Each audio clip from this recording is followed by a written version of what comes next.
Hello everyone, welcome to the DP Foundation. I am Digambar Solanke. Now we are starting the next point, that is the product of the vectors. ठीक है, उसमें दो type के product होते हैं. उनमें से एक होता है जब भी दो वेक्टर का प्रोडक्ट सिर्फ मैग्नीट्यूड में आता है तो उन्हें हम स्केलर प्रोडक्ट बोल सकते हैं. और जो उस स्केलर प्रोडक्ट में हम डॉट सिंबल यूज करते हैं इसलिए हम उसे स्केलर प्रोडक्ट भी बोल सकते हैं. और दूसरा जो टाइप है वो है जब दो वेक्टर का प्रोडक्ट आगे वेक्टर आता है तो उसे बोलते हैं क्रॉस प्रोडक्ट और वेक्टर प्रोडक्ट. ठीक है, तो इसमें सबसे पहले मैं आपको यहाँ पे हम बात करेंगे स्केलर प्रोडक्ट की. ठीक है, तो इस स्केलर प्रोडक्ट में आपको मतलब जो दो वेक्टर है उनका प्रोडक्ट क्या आता है, सिंपली मैग्नीट्यूड आता है. ठीक है, तो उस वेक्टर को हम क्या बोलते हैं, स्केलर प्रोडक्ट. ठीक है, उसकी डेफिनेशन क्या होगी ये यहाँ पे देखिए.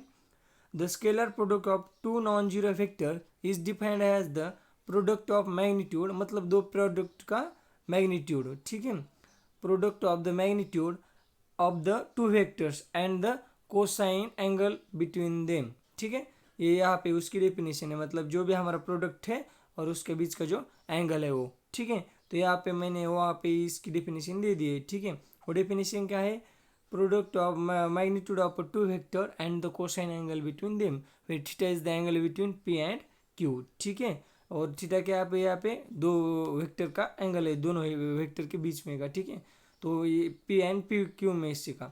उसके बाद आपको पता है कि जो भी हम यहाँ पे सिंबल यूज करते हैं दो वेक्टर का डॉट प्रोडक्ट दिखाने के लिए डॉट सिंबल यूज की जाती है. ठीक है, इसलिए स्केलर प्रोडक्ट को ही डॉट प्रोडक्ट किया जाता है due to the this sign. The dot sign is used for the multiplication, so it is called as the dot product और also called as the scalar product. ठीक है, तो इसका example क्या है, work done. Work done is equal to nothing but the force into displacement. ठीक है, तो उसकी जो क्वांटिटी आती है उस क्वांटिटी को क्या बोलते हैं, वर्क. ठीक है, मतलब फोर्स और डिस्प्लेसमेंट का जब आप प्रोडक्ट लेते हैं तो आपको क्या मिलता है, वर्क डन. और उस वर्क डन को बोलते हैं स्केलर क्वांटिटी और द सिंपली स्केलर. ठीक है, अब उसकी जो कैरेक्टरिस्टिक है वो कुछ कैरेक्टरिस्टिक है, हम उस कैरेक्टरिस्टिक के बारे में बात करेंगे. ठीक है, उसकी जो मतलब पहली जो प्रॉपर्टी वो प्रॉपर्टी है the scalar product of two vector is equivalent to the product of magnitude of one vector with component of the other in the direction of first vector.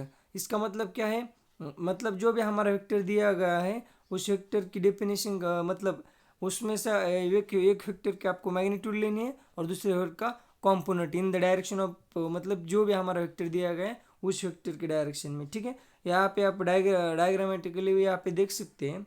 यहाँ पे क्यू डॉट पी है तो यहाँ पे Q की direction में यहाँ पे ये देखिए पी कंपोनेंट है, पी कॉस थीटा. ठीक है, मतलब क्यू की डायरेक्शन में ये पी का एक कंपोनेंट है उसे बोलते हैं पी कॉस थीटा. और यहाँ पे पी की डायरेक्शन में एक कंपोनेंट है उसे बोलते हैं क्यू कॉस थीटा. ठीक है, इस कैरेक्टरिस्टिक में यही बताया गया है. ठीक है, तो यहाँ पे आप दो टाइप की डेफिनेशन देख सकते हैं. यहाँ पे P dot Q is equal to P into component of Q in the direction of P. ठीक है, और यहाँ पे जो दूसरा है वो क्या है, Q dot component of P in the direction of Q. ठीक है, इसी तरह से हमारे डेफिनेशन में ए हो गए. ठीक है, इसका जो कैरेक्टरिस्टिक है वो हो गया है.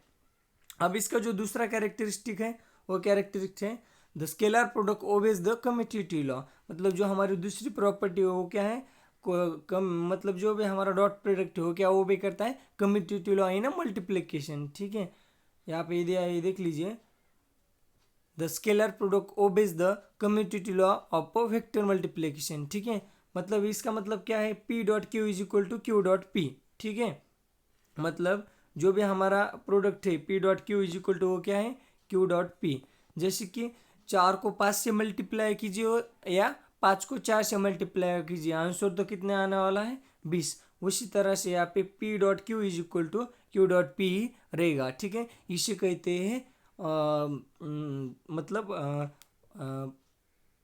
Multiplication commutative law. ठीक है, उसके बाद आता है नेक्स्ट जो हमारा लॉ आता है वो डिस्ट्रीब्यूटिव लॉ. डिस्ट्रीब्यूटिव लॉ मतलब क्या होता है, P among this two vector Q and R distributed equally. इसका मतलब है P in bracket Q plus R. इस वेक्टर मतलब इस लॉ को मैं एक्सप्रेशन के फॉर्म में लिखता हूँ. ठीक है, तो उसमें क्या आ जाएगा, P dot in bracket Q plus R है तो इसको हम कैसे डिस्ट्रीब्यूट करेंगे, पी को एक बार क्यू के साथ प्लस पी को एक बार आर के साथ. तो हमारा डिस्ट्रीब्यूशन क्या आ जाएगा, यहाँ पे P dot Q plus P dot are, ये हमारा हो गया डिस्ट्रीब्यूटिव लॉ. ठीक है, जो हमारी फोर्थ केस है वो फोर्थ केस है कि P dot Q is equal to P Q cos theta, ये हमारी डेफिनेशन है, ठीक है, हमारी डेफिनेशन है P Q cos theta 2 vector की, ठीक है। अब इसको कैसे आप सॉल्व करेंगे, इसके यहाँ पे स्पेशल केसेस दिए गए, ठीक है। एक जो पहली केस है वो है when theta is equal to zero. आपको पता है जब भी theta is equal to zero होगा मतलब कॉस थीटा और जीरो की कीमत क्या आएगी 1, ठीक है।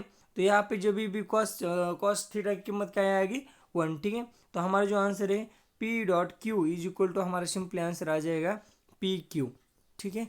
जो भी हमारा आंसर हो क्या आ जाएगा पी क्यू, हमारा फाइनल आंसर आ जाएगा, ठीक है। यहाँ पे दूसरी केस है थीटा इज इक्वल टू 180। तो हमें पता है कॉस ऑफ 180 की कीमत कितनी है -1, ठीक है। मतलब जहाँ भी कॉस्ट 180 होगा क्या कॉस्ट थीटा होगा वहाँ पे -1 आ जाएगा, ठीक है। तो यहाँ पे हमारा पी क्यू है, तो यहाँ पे कॉस्ट 180 की कीमत क्या आ जाएगी, यहाँ पे मैंने आपको लिख के दिखाया P Q is equal to -P Q, ठीक है, ये हमारा आंसर होगा। उसके बाद जो हमारी तीसरी कंडीशन है when the two vectors are perpendicular to each other, मतलब थीटा इज इक्वल टू कितना होगा उनका 90 डिग्री, ठीक है। तो हमने 2 कंडीशन देखे। जो पहली कंडीशन है हमारी, उस कंडीशन में हमने देखा कि जब हमारा थीटा पैरेलल होगा तब उसका आंसर क्या आ जाएगा, जब हमारा थीटा एंटी पैरेलल होगी तो उसका आंसर क्या आ जाएगा, और अब तीसरी जो कंडीशन है हमारा theta perpendicular to each other होगी तब क्या आ जाएगा, ठीक है। तो सबसे पहली कंडीशन थी जब 2 वेक्टर पैरेलल थे तो हमारा आंसर आता है पी डॉट क्यू, जब 2 वेक्टर एंटी पैरेलल थे तो हमारा आंसर आता है -पी क्यू। और आप तीसरी जो कंडीशन है हमारा vector when theta is equal to पर 90 डिग्री, मतलब हमारे 2 वेक्टर जब भी परपेंडिकुलर आते हैं तो तब उसका आंसर क्या आता है, ठीक है। तो यहाँ पे देखिए when theta is equal to 90 degree, then आपको पता है cos 90 की कीमत होती है 0, ठीक है। cos 90 की कीमत होती है 0, मतलब जहाँ भी cos थीटा होगा वहाँ पे आप 0 लेंगे, और 0 को आप किसी भी संख्या से मतलब किसी भी नंबर से मल्टीप्लाई करेंगे या कांस्टेंट से तो उसका आंसर आने वाला है 0, ठीक है। तो जब भी 2 वेक्टर परपेंडिकुलर होंगे then their dot product is equal to 0, ठीक है। जब 2 वेक्टर एक दूसरे को परपेंडिकुलर होंगे तो उनका डॉट प्रोडक्ट क्या आने वाला है 0। तो आपको ये याद रखना है when 2 vectors are mutually perpendicular to each other then their dot product is equal to 0, ठीक है। ये हमारा आंसर हो गया। उसके बाद हमारी छठी मतलब जो हमारे फिफ्थ जो कैरेक्टरिस्टिक है when p is equal to Q, मतलब दोनों वेक्टर इक्वल हो गए तब क्या होगा, then P dot Q is equal to, मतलब उनका एंगल कितना होगा, 2 वेक्टर एक ही मतलब इक्वल है, मतलब क्या है एक ही लाइन पे आएंगे तभी उसका आंसर cos 0 की कीमत 1 आ जाएगी। उसके बाद बाय यूजिंग दिस डेफिनेशन, ठीक है, इस डेफिनेशन के अनुसार cos 0 इज इक्वल टू 1 आ जाएगा और पी डॉट क्यू आंसर आ जाएगा। बट दोनों vector P and Q equal है, इसलिए यहाँ पे एक तो पी स्क्वेयर आ जाएगा नहीं तो दूसरा क्यू स्क्वेयर आ जाएगा, ठीक है। यह हमारा फाइनल आंसर होगा कब, जब हमारे 2 वेक्टर इक्वल होते हैं when p is equal to Q, ठीक है। हमारा जो फाइनल आंसर हो क्या है when p is equal to Q, then क्या आ जाएगा p dot Q is equal to P square आ जाएगा, अन्यथा क्यू स्क्वेयर आ जाएगा।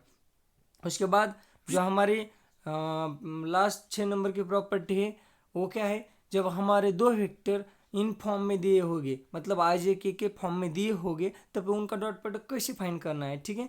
तो यहाँ पे जो p वेक्टर है वो किस फॉर्म में दिया गया है, आई कैप पी एक्स, ठीक है, जे cap P Y plus K cap P Z, ठीक है। और दूसरा जो हमारा वेक्टर है वो कैसे दिया है Q I cap Q X plus J cap Q Y plus K cap Q Z, इस फॉर्म में दिया है, ठीक है। तो हमें इसका डॉट प्रोडक्ट कैसे फाइंड करना है, तो यहाँ पे उसका फॉर्मूला दिया है वो क्या है P dot Q is equal to P X Q X plus P Y Q Y plus P Z Q Z. इसका मतलब क्या है, जो भी हमारे आई के कोएफिशिएंट हैं, जे के कोएफिशिएंट हैं और के कोएफिशिएंट हैं उनका प्रोडक्ट कर कर हमें उनकी एडिशन करना है। जैसे कि यहाँ पे आई का कोएफिशिएंट है पी एक्स और क्यू आई का नीचे के आई का कोएफिशिएंट है क्यू एक्स, तो इन दोनों वेक्टर के हमको मतलब प्रोडक्ट लेना है और उसके बाद उनकी एडिशन करनी है, ठीक है। जो भी जे की कॉम्पोनेंट है उनका प्रोडक्ट लेना है, उनको ऐड करना है, फिर जो भी के कॉम्पोनेंट है उनका प्रोडक्ट कर कर ऐड करना है, ठीक है। तो हमारा आंसर आ जाएगा P X Q X plus P Y Q Y plus P Z Q Z, ठीक है। हमारा वो जो आंसर है फाइनल आंसर, ठीक है। इसी तरह मतलब आपको जब 2 वेक्टर आईजे के फॉर्म में दिए हैं तो उनका आप डॉट प्रोडक्ट कैसे फाइंड कर सकते हैं, उनके कोएफिशिएंट का प्रोडक्ट प्लस उनकी एडिशन, ठीक है। मतलब जो भी आई के कोएफिशिएंट है उनका प्रोडक्ट प्लस जे के कोएफिशिएंट है उनका प्रोडक्ट प्लस जो भी के कोएफिशिएंट है उनका प्रोडक्ट, ठीक है। मतलब इस तरह से उनको प्रोडक्ट लेके उनकी आपको एडिशन करनी है, ठीक है। तो इसका आप प्रूफ देखेंगे। अब सिंपली हम उसको इसी तरह से मतलब जो भी हमारा प्रोडक्ट रहता है उसी तरह से हम उसको मल्टीप्लाई करेंगे, ठीक है। जो हमारा अलजेब्रिक जो रूल्स होते हैं उसी तरह से हम उसको मल्टीप्लाई करेंगे। सपोज हमारा जो पहला वेक्टर दिया गया है मैं इसको डायरेक्टली लिखता हूँ यहाँ पे, दूसरा वेक्टर दिया गया है उसको मैं यहाँ पे डायरेक्टली लिखता हूँ, ठीक है। उसके बाद आप देखिए यहाँ पे, ठीक है, मैंने सेपरेटली उन दोनों को एक बार लिख दिया। फिर मैं क्या करता हूँ यहाँ पे अब जो हमारा आई है उस आई डॉट पी एक्स को इस ब्रैकेट को सेपरेटली मल्टीप्लाई करता हूँ। उसके बाद जे डॉट पी वाई को उस ब्रैकेट को सेपरेटली मल्टीप्लाई करता हूँ। और उसके बाद की डॉट पी जेड से उसको सेपरेटली मल्टीप्लाई करता हूँ, ठीक है। अब यहाँ पे मल्टीप्लिकेशन करना है तो सबसे अलग अलग अलग हो जाएगा, ठीक है। जब हम इस आई पी एक्स को इस क्यू एक्स को मल्टीप्लाई करेंगे तब क्या आएगा, यहाँ पे आ जाएगा आई डॉट आई, और यहाँ पे क्या आ जाएगा P X dot Q X आ जाएगा, ठीक है। अब इस आई डॉट पी एक्स को जब हम जे क्यू आई को मल्टीप्लाई कीजिएगा तब क्या उत्तर आंसर आ जाएगा हमारा, तभी वही आंसर आ जाएगा हमारा, ठीक है। तो उसके बाद ठीक है मल्टीप्लाई किया तो यहाँ पे हमारा आंसर आ जाएगा I dot J P X Q I, ठीक है। अब इस आई पी एक्स ने हमने क्यू जेड को मल्टीप्लाई करना है तो हमारा आंसर क्या आ जाएगा यहाँ पे आई डॉट के पी एक्स क्यू जेड, ठीक है। अब इसी तरह से आप इसको सॉल्व कीजिएगा तो आपको ये प्रोडक्ट यहाँ पे मिल जाएगा, ठीक है। अब इसको सॉल्व करने से पहले आपको क्या करना है, ये जो भी हमारी सिंगल टर्म है उसको इंडिविजुअली इनको मल्टीप्लाई कर उनकी एडिशन करनी है, ठीक है। तो जैसे कि फिर एक बार देखिए, जब आई पी एक्स ने हमने आई क्यू एक्स को मल्टीप्लाई किया तो हमारा क्या आ जाएगा आई डॉट आई आ जाएगा, उसके बाद आ जाएगा पी एक्स क्यू एक्स। उसके बाद इस आई ने इसको मल्टीप्लाई करना है तो वो क्या आ जाएगा ये आई डॉट और जे डॉट क्यू से मल्टीप्लाई करेंगे तो क्या आ जाएगा I dot J P X Q I, ठीक है। फिर आपने आई डॉट पी एक्स को जो तीसरी टर्म है उस तीसरी टर्म को मल्टीप्लाई करना है तो वो आंसर क्या आ जाएगा आई डॉट के पी एक्स क्यू जेड, ठीक है। अब सारे इसी तरह से अब इसने इसको मल्टीप्लाई कर उसको मतलब सिंप्लीफाई करना है। फिर इसके को पी जेड को इस ब्रैकेट को मल्टीप्लाई करके आपको सिंप्लीफाई करना है तो जो आपका आंसर आ जाएगा वो आंसर इस तरह से यहाँ तक का आंसर आ जाएगा, ठीक है। और यहाँ पे आप सिंपली आपको जो डॉट प्रोडक्ट की एक सिंपल प्रॉपर्टी है वो प्रॉपर्टी यूज करनी है, ये जो वाली है यानी ए जो वाली है, ठीक है। तो आपको पता है आई जे के क्या है यूनिट वेक्टर है, मतलब उनकी मैग्नीट्यूड कितनी होती है 1, ठीक है। उनकी मैग्नीट्यूड कैसे 1 होती है हम वो भी देखेंगे, ठीक है। अब आई का कोएफिशिएंट 1 होता है और जे का भी कोएफिशिएंट 1 होता है और के का भी कोएफिशिएंट यहाँ पे 1 होता है, ठीक है। मतलब उनकी मैग्नीट्यूड 1 ही रहेगी इसीलिए, ठीक है। तो आपको पता है जब दो vector mutually perpendicular to each other हो गए और पैरेलल हो गए तो क्या कंडीशन आती है, जब दो वेक्टर पैरेलल आती है तो उनका डॉट प्रोडक्ट क्या आता है, मतलब वही जो आई का उनकी जो मैग्नीट्यूड है उनका स्क्वायर आता है, ठीक है। मतलब आई की मैग्नीट्यूड यहाँ पे 1 है और आई की इस वेक्टर की मैग्नीट्यूड क्या है 1 है तो 1.1 कितना आ जाएगा 1, ठीक है। उसके बाद जे की मैग्नीट्यूड कितनी है 1 है तो उन दोनों का प्रोडक्ट 1.1 क्या आ जाएगा 1, ठीक है। उसके बाद के डॉट के की क्या है प्रॉपर मैग्नीट्यूड 1.1 मतलब उसका भी आंसर 1 आ जाएगा, ठीक है। और आई डॉट जे क्या है एक दूसरे को परपेंडिकुलर है, जे डॉट के भी एक दूसरे को परपेंडिकुलर है और के डॉट आई भी एक दूसरे को परपेंडिकुलर, कैसे मतलब क्यों परपेंडिकुलर है वो एक दूसरे को, मतलब आई जो वेक्टर है हमारा वो अलॉन्ग द एक्स एक्सिस को रिप्रेजेंट करता है, जो जे हमारा वेक्टर है वो वाई के अलॉन्ग होता है और जो हमारा लास्ट के वेक्टर होता है वो हमारा जेड के अलॉन्ग होता है, ठीक है। मतलब इस तरह से हमारे जो तीन वेक्टर है वो 3 डायरेक्शन में होते हैं, ठीक है। इसलिए वो तीनों भी जो वेक्टर है एक दूसरे को परपेंडिकुलर होते हैं, ठीक है। तो अब इसकी प्रॉपर्टी यूज करेंगे, इसका मतलब यही टर्म रहेंगी ये हमारी और ये जो दूसरी यही टर्म उसका जो आंसर है वो आएगा, बाकी ये टर्म 0 हो जाएगी, उसके बाद ये भी टर्म 0 हो जाएगी, ठीक है। तो इसका आंसर भी 0 हो जाएगा और इसका आंसर हमारा आ जाएगा सिर्फ, ठीक है। मैं डबल डैश करता हूँ जो हमारा आंसर आने वाला है, इसका 0 आने वाला है, इसका 0 आने वाला है, इसका 0 आने वाला है और ये जो है इन 3 टर्म का आंसर हमारा जो कुछ है वो आने वाला है, ठीक है। तो यहाँ पे देखिए आई डॉट आई 1 हो जाएगा और उसका जो भी कोएफिशिएंट यहाँ पे वो वही जैसे कि तैसा रह जाएगा और यहाँ पे जे डॉट जे का आंसर आ जाएगा, बाकी सारे 0 हो जाएंगे, इसलिए मैंने उसका यहाँ पे आंसर लिख दिया है। और उसके लास्ट में जो आता है के डॉट के का आंसर 1 आने वाला है, बाकी सबका 0 आने वाला है, सिर्फ यह आपको है तो मैंने यहाँ पे इसको यहाँ पे लिख दिया है, ठीक है। तो यहाँ हमारा जो आंसर हो गया हमारा स्केलर प्रोडक्ट के लिए, ठीक है। अब उसके बाद आपको देखना है कि कैसे मैग्नीट्यूड फाइंड करने दिए हुए यूनिट वेक्टर की, ठीक है। तो इसके लिए आपको ये जो यहाँ पे फार्मूले दिए गए उन फार्मूले को अच्छी तरह से समझना पड़ेगा, ठीक है। जो भी हमारे फॉर्मूले उस फॉर्मूले को आपको अच्छी तरह से समझना पड़ेगा। तो जो हमारा पहला, सपोज हम जनरल एग्जांपल लेते हैं, हमारा दिया गया वेक्टर है R is equal to R X I cap R Y J cap R Z K cap. हमारा जो जनरल एग्जांपल है वेक्टर के लिए उसके लिए देखेंगे हम, ठीक है। तो अब उसकी मैग्नीट्यूड हमें फाइंड करनी है। तो मैग्नीट्यूड का फॉर्मूला क्या है, जो भी हमारे आई जे के कोएफिशिएंट है उनका आपको स्क्वायर करके उनकी एडिशन करना है और उसके बाद उसका स्क्वायर रूट लेना है, तभी आप किसी भी वेक्टर की मैग्नीट्यूड फाइंड कर सकते हैं, ठीक है। तो अब इस वेक्टर की मैग्नीट्यूड कैसे फाइंड करेंगे, मतलब यहाँ पे एक जनरल वेक्टर दिया गया है बाय यूजिंग दिस फॉर्मूला, ठीक है।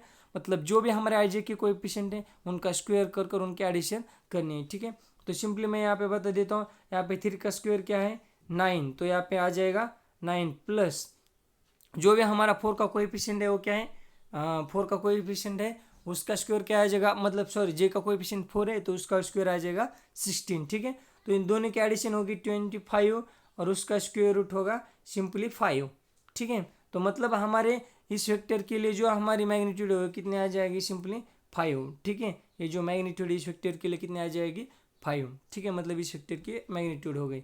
मतलब जो हमारा मैग्नीट्यूड का फाइनल जो फार्मूला है वो फार्मूला क्या है, magnitude of a vector is equal to mod of R bar is equal to R in bracket square root of R X square plus R Y square plus R Z square, हमारा final answer आ जाएगा, ठीक है। मतलब किसी भी unit vector को हम इस तरह से डिनोट कर सकते हैं, मॉड ऑफ आर बार और सिंपली आर से, ठीक है।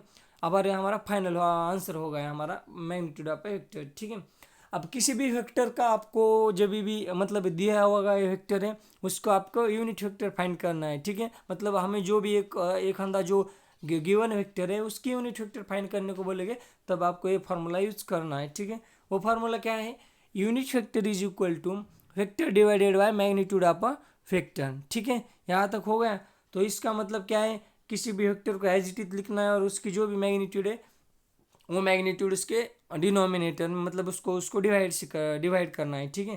तो यहाँ पे आपको मैग्नीट्यूड का फॉर्मूला पता है, ये है हमारा दिया गया वेक्टर ये है, तो हमारा जनरल फार्मूला क्या आ जाएगा, R cap is equal to हमारा दिया गया वेक्टर यहाँ पे मैंने लिख दिया प्लस हमारी जो मैग्नीट्यूड है उसने हमको उसको डिवाइड कर दिया, ठीक है। तो हमारा वो फाइनल फार्मूला यूनिट वेक्टर के लिए क्या आ जाएगा, R cap is equal to R X I plus R Y J plus R Z K cap divided by square root of एयर R X square plus R Y square plus R J square, हमारा final answer लगा है, ठीक है।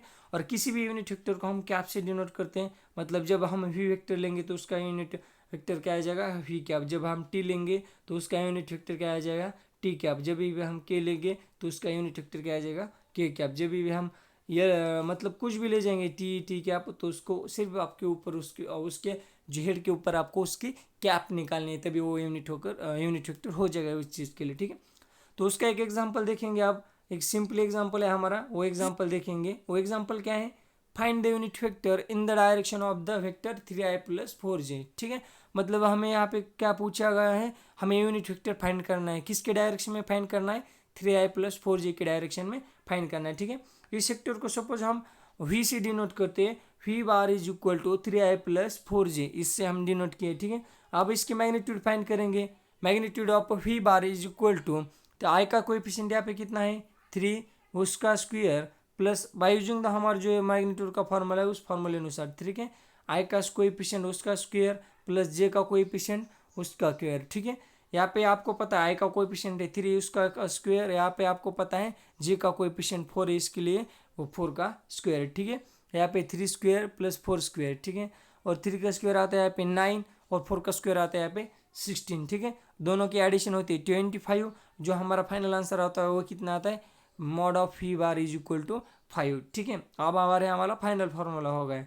अब unit vector के लिए formula क्या आ जाएगा, V cap is equal to by using this formula, हमारा दिया गया जो भी वेक्टर है उस वेक्टर को हम वी बार डिवाइडेड बाय उसकी मैग्नीट्यूड मॉड ऑफ वी बार, ठीक है। अब इसको सॉल्व कर देंगे हम, हमारा वेक्टर क्या है 3i प्लस 4i, मतलब 3i प्लस 4j हमारा वेक्टर है यहाँ पे, ठीक है। उसको मैंने यहाँ पे एज इट इज लिख दिया, डिवाइडेड बाय हमारे मैग्नीट्यूड कितने है ये 5, तो इसको हम 5 से डिवाइड कर देंगे, मतलब हमारा दिया होगा vector as it is divided by उसको हमने 5 से डिवाइड करना है, क्यों कि हमारी मैग्नीट्यूड 5 आ गई है, ठीक है। हमारा वो दिया गया वेक्टर है ये और उसको हम उसके मैग्नीट्यूड में डिवाइड करना है, ठीक है। अब यहाँ पे मैंने 5 को सेपरेटली डिवाइड कर दिया, 3 डिवाइडेड बाई 5 4 डिवाइडेड बाई 5, ठीक है। तो यहाँ पे आ गया I cap plus 4 divided by 5 J cap, ठीक है। तो हमारा यूनिट वेक्टर का जो फाइनल आंसर हो, फाइनल आंसर क्या आ जाएगा, V cap is equal to 3/5 I cap plus 4/5 J cap, ये हमारा फाइनल आंसर आ गया। ठीक है, इसका मतलब जो भी हमारा आंसर है वो क्या है,